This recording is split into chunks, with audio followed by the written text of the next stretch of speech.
Ils refusent que ce terrain herbeux soit construit. Le collectif Quartier Kennedy ne désarme pas. Pour ses habitants, le projet de 35 logements prévu en face de la post-université doit être abandonné. Ici seront érigés plusieurs petits immeubles pour accueillir de jeunes actifs. Ce terrain vague, c'est le seul poumon vert que nous avons côté quartier Est. Nous souffrons déjà on le sait, du réchauffement climatique.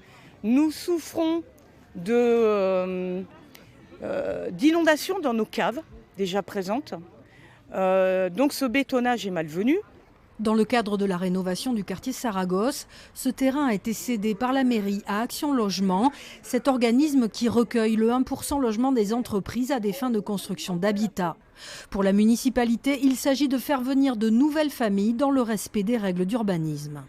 On parle de logements avec de petits ensembles avec 2 étages, voire 3 étages par endroit, très intégrés au paysage et avec un aménagement périphérique qui permet de pouvoir répondre aux attentes des habitants.